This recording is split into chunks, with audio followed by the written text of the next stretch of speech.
everyone, it's Dora from flippinghousesandpancakes.com.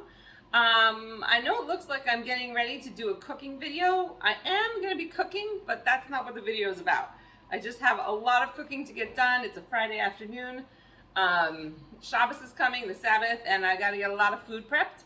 So I'm going to be just working on some of these potatoes while I talk with you a little bit about food photography and my cookbook.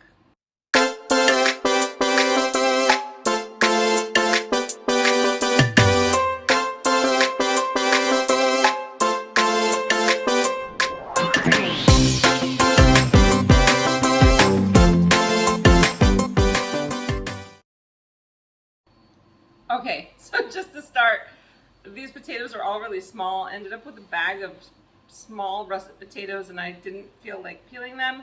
So instead of making a potato kugel or some dish where I had to peel them, I'm just going to cut them up. I'm going to be roasting them.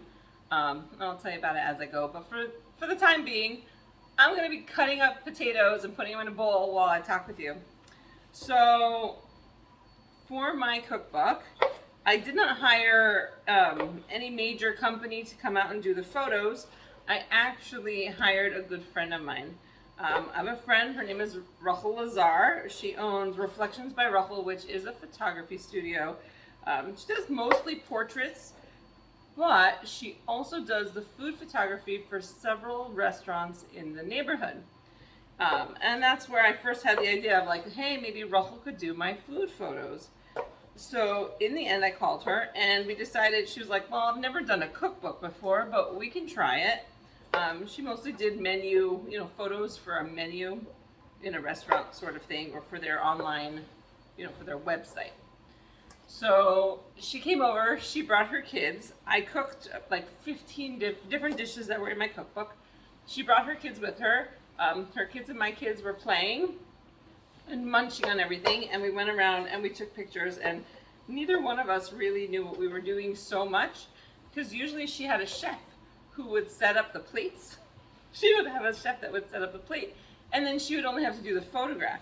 Well, here in my house, I'm the chef. I am not a trained chef at all.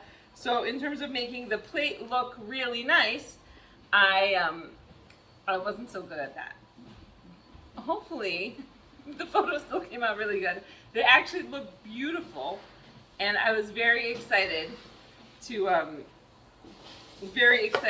do the photos with her.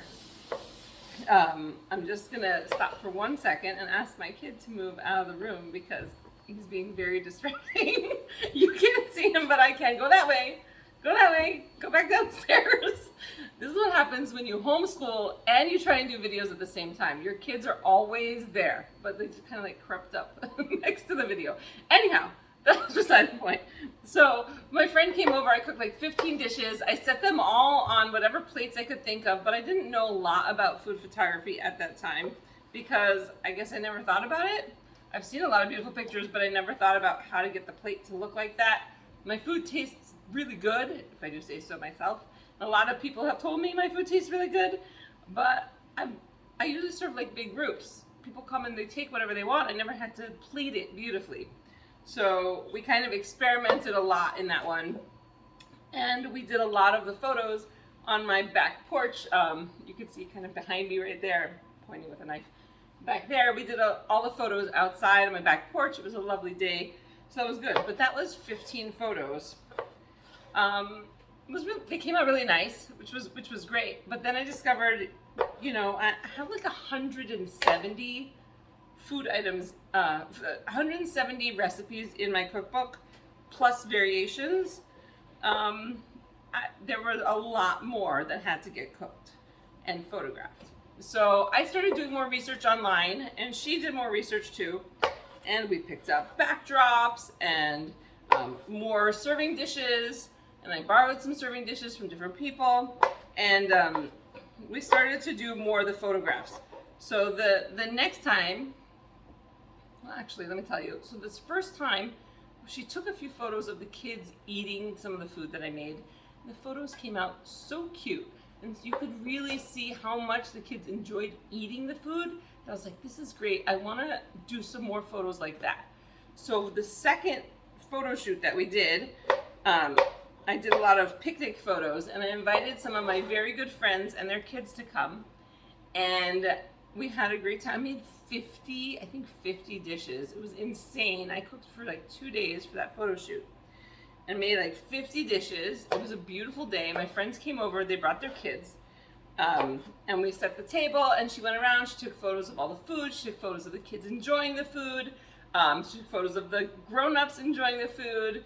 I know my niece came over, she was enjoying the food, my sister brought my nephew over. We had like a party here, it was great. And when the food photos were all done, we literally had a party. Everybody was eating, everybody was tasting all the food that was in the, that had their photographs taken. It's like as soon as the photo was taken, it was like, oh, did you finish taking the photo of that banana cream pie? And then it was just like everybody attacked the pie. So it was really fun. They had lunch, because there was a ton of food. There was food, all kinds of like lasagna and egg. Was there lasagna? There was no lasagna. I lied about that. There was eggplant parmesan. There was a pasta dish, another pasta dish. There were salads and vegetable side dishes and desserts, all kinds of things, everything. And they had a great time, and we had a big party, essentially, and everybody kind of hung out. It took us several hours, and we hung out, took all the photos, ate a bunch of the food, whatever was left we ate for dinner for the next two or 3 days, because I know in a lot of food photographs, they make things look really perfect by using fake things. So for example, they'll use like glue instead of milk. Seems gross, but then you can't eat or drink whatever you put that stuff in it. Or sometimes they'll paint stuff to make things look better. I don't like throwing away food if I can help it. So I was determined that my food photos would all be food that we were going to eat afterward. So every single food item that you see in my cookbook is fully cooked, fully prepared, and by me, and then eaten afterward. So we had a really fun time. So that was my second photo shoot. Then my third photo shoot, my brother was coming to town, and he has 6 kids, most of which are big, but he has 6 kids. He was coming to town for Sukkot, which is one of our holidays in the fall, and he was coming to town with all his kids, and I knew I was going to be cooking for, we would all get together for meals, so it would be my parents and my sister and her husband and her baby, and then my brother, when my brother comes down, it just adds so many. We were cooking for 20-something people, and so I figured once I'm already cooking for that many people, maybe Rachel would come over and do another photo shoot in my sukkah, which is outside, these pretty hot things that we build, and so she said yeah, she would do it. So she came over. I had cooked all kinds of holiday foods, and we set up the table, and it was beautiful, and my nieces and nephews were there, and they tasted everything and had a good time. My father and my brother walked over, and they came and tried all the stuff, and so we tasted a little bit of everything, and then I was like, put it all away, because the rest of the food was going to be saved for the actual meals on the holiday, the meals on Sukkot, and not actually to be eaten right then. So everybody got to kind of have a little taste and a little excitement about what they were going to be eating over the weekend, and then and that was how we did that photo shoot. So that was fun, and it was still beautiful weather. My fourth photo shoot ended up having to be indoors. It was rainy and gross. We found the one spot of light, even though we've got like tons of, we don't have like any houses or anything blocking us, but we have tons of trees here. So my fourth photo shoot was on the floor. If I have a photo of it, maybe I'll add it to the end of this so you can see Rachel on the floor in front of a window trying to take the photos of the food that we had, and that was really fun. And actually a few of the photos in my cookbook were actually taken by me. As I would make the food, I would take some of the photos. I was practicing, trying to get better at my own food photography, and some of the photos I took because it was complicated. But I ended up taking a few of the photos as well. So most of the photos of food in my cookbook were taken by Rachel, but there were a few that were taken by me. I don't know if you could tell the difference. or not. I think it depends on the photo. I got pretty good at it. I was very pleased. It's not expert level, but they were pretty good. But that was what we did to get all the food photos into my cookbook. And I'll tell you, it is so much work. Cooking every dish for the cookbook, to take all the pictures and then trying to find the right plate to put it on, the right background, all the right little accessories to put out so that you see the whole experience of the food. That's tough. That's a lot. I mean, I was borrowing dishes from people. I was constantly shopping in places, things like that. That was a lot of work. And so, but the good news is that even though it was a lot of work, I got to eat everything. I got to taste everything. And none of it went to waste. So that made me very happy, because I don't like it when food goes to waste. So that was really the main part of my food photography for my cookbook. There were other challenges that came up that had to do with, resolution that I didn't know about when you're writing your very first cookbook.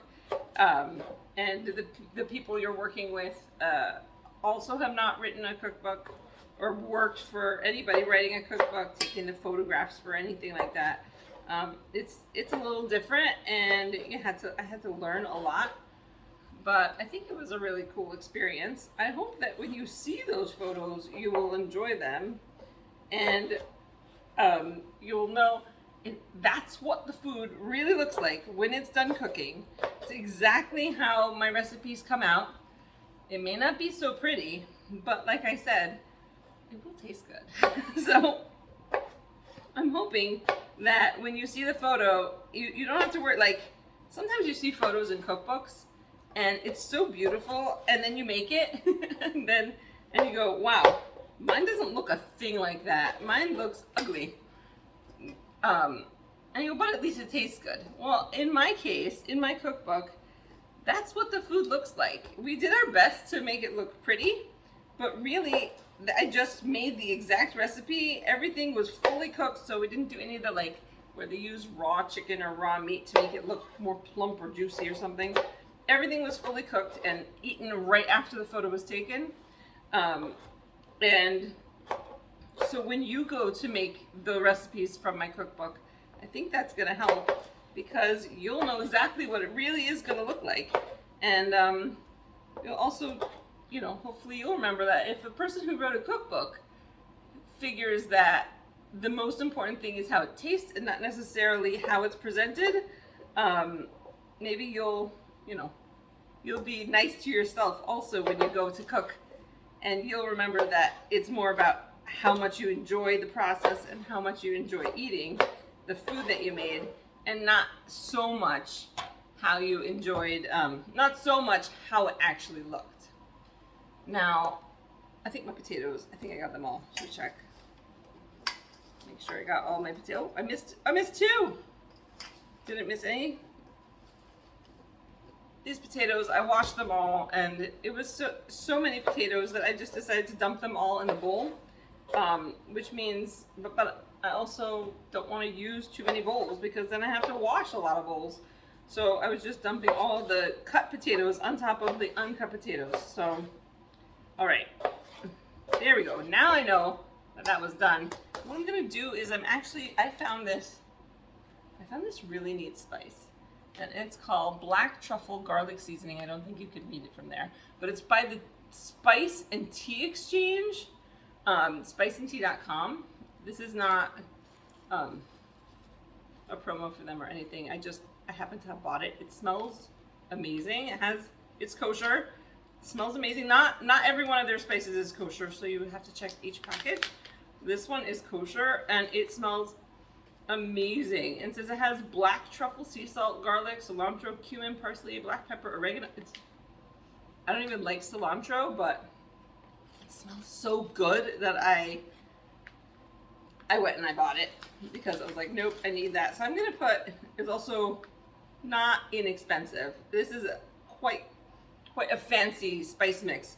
So I'm gonna put about a tablespoon on my potatoes, just so I get enough flavor, but don't use my whole bag, because I would like to have some to try on other things too. And I'm gonna drizzle it with some oil. I'm using canola oil. Using canola oil. You could use olive oil. You could use